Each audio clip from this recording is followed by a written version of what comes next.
రహీం. అనంత కరుణామయుడు అపార కృపాశీలుడు అయిన అల్లాహ్ పేరుతో ప్రారంభిస్తున్నాను. All India Muslim Personal Law Board పిలుపు మేరకు ఏర్పాటు చేయబడినటువంటి ఈ మహాధర్నాలో సభాధ్యక్షత వహిస్తున్నటువంటి మౌలానా మొహతరం ఖాలిద్ సైఫుల్లా రెహమానీ గారు, all India Muslim Personal Law board president, అలాగే జనరల్ సెక్రటరీ గారు, జమాత్ ఇస్లామీ హింద్ ఉపాధ్యక్షులు మలిక్ మొహసిన్ ఖాన్ గారు, అలాగే వేదికపై ఉన్నటువంటి పెద్దలు, ఈ సభలో ఆసీనులై ఉన్నటువంటి సోదరులారా సోదరిమణులారా అందరికీ అస్సలాము అలైకుం వరహమతుల్లాహి వబర్కాతు. గత కొద్ది రోజులుగా దేశవ్యాప్తంగా ఆల్ ఇండియా ముస్లిం పర్సనల్ లా బోర్డు పిలుపు మేరకు ధర్నాలు జరుగుతున్నాయి. దేశంలోని ముస్లింలందరూ కూడా తమ యొక్క హక్కుల్ని కాపాడుకోవడం కోసం శాంతియుతంగా దేశవ్యాప్తంగా ధర్నాలు చేస్తూ తమ నిరసన ప్రదర్శనను తెలియజేస్తున్నారు.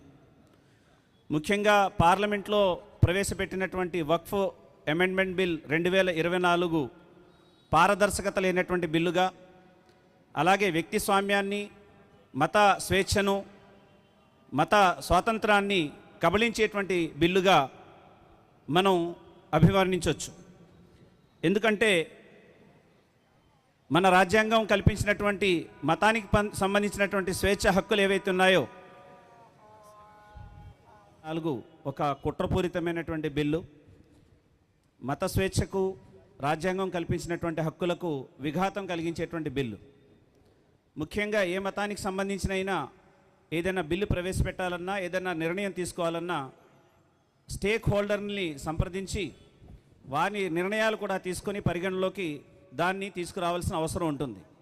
కనీసం స్టేక్ హోల్డర్ని సంప్రదించకుండా ఆఖరికి జేపీసీ అనేది ఒకటి ఏర్పాటు చేసి తూతూ మంత్రంగా జేపీసీని కూడా నడిపించడం అనేది మనం చూస్తాం. దేశంలోని 5 కోట్ల మంది ముస్లింలు ఈ వక్ఫ్ అమెండ్మెంట్ బిల్కు వ్యతిరేకంగా తమ నిరసనను ఈమెయిల్ ద్వారా తెలియజేసినప్పటికీ 5 కోట్ల మంది మనోభావాలను కూడా లెక్క చేయకుండా వాటిని బుట్టదాఖలు చేసి ఈ బిల్లును ప్రవేశపెట్టేటువంటి ప్రయత్నంలోనే మనకు అర్థమవుతోంది ఈ బిల్లు ఎంత కుట్రపూరితమైందో. ఇంకొక ప్రచారం కూడా బిల్లును మెజారిటీ ప్రజల యొక్క ఆమోదం కోసం లేక వారిని సంతోషపరచడం కోసం ఏం ప్రచారం జరుగుతోంది అంటే, వక్ఫ్ బోర్డుకు ప్రత్యేకమైన అధికారాలు ఉన్నాయి.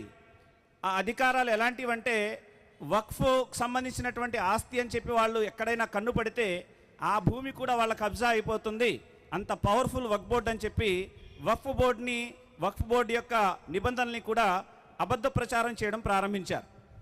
వాస్తవానికి లిమిటేషన్ యాక్ట్ కానివ్వండి, బై యూజర్ యాక్ట్కి సంబంధించి కానివ్వండి, ఇవన్నీ కేవలం వక్ఫ్ బోర్డుకు సంబంధించే కాదు, భారతదేశంలో ఉన్నటువంటి అన్ని మతాల బోర్డులకు సంబంధించి కూడా ఉన్నటువంటి హక్కులు, అధికారాలు.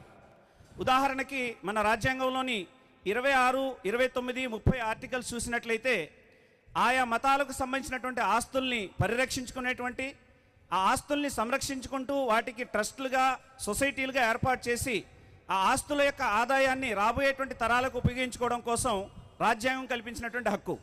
మరి అలాంటి హక్కుని, అలాంటి ఆచారాన్ని కేవలం ఆయా మతస్థులు మాత్రమే చేసుకోవాలని రాజ్యాంగం చెప్తుంటే, ఈ హక్కుల్ని కాలరాయడం కోసం వక్ఫ్ బోర్డులో ముస్లిమేతరుల్ని ప్రవేశపెట్టి మరి ఏం సాధించాలనుకుంటుందో కేంద్ర ప్రభుత్వం చెప్పాలి. అందుగురించే మా నుంచి మేము కోరేది ఏమిటంటే, ఆల్ ఇండియా ముస్లిం పర్సనల్ లా బోర్డు చెప్పేది ప్రధానంగా ఏమిటంటే, ఈ బిల్లు ఏదైతే ఉందో ఇది చిన్న చిన్న అమెండ్మెంట్స్తో ముస్లింల్ని బుజ్జగించడానికి దీన్ని ఆమోదించేటువంటి పరిస్థితి ఎంత మాత్రం కూడా లేదు.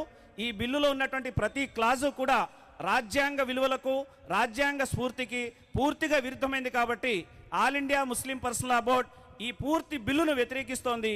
ఈ బిల్లుకు వ్యతిరేకంగా ఇది ప్రారంభం మాత్రమే.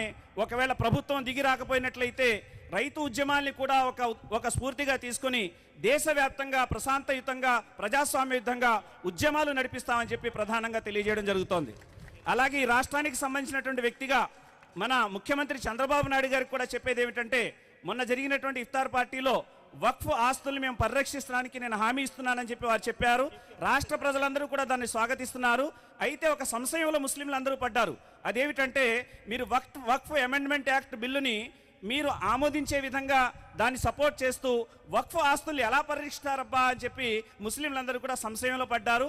ఈ సంశయాన్ని కూడా దూరం చేయాల్సినటువంటి బాధ్యత మీపై ఉంది. కనీసం మీరు రాజ్యాంగాన్ని పరిరక్షించేందుకు, రాజ్యాంగంలో ఉన్నటువంటి మతపరమైనటువంటి స్వేచ్ఛను పరిరక్షించేందుకు అటువైపుగా అడుగులు వేస్తూ ఈ బిల్లును రద్దు చేసే విషయంలో మీరు ముందడుగు వేస్తారని చెప్పి కూడా సభాముఖంగా మేము మీకు తెలియజేసుకుంటున్నాము. Thank you very much.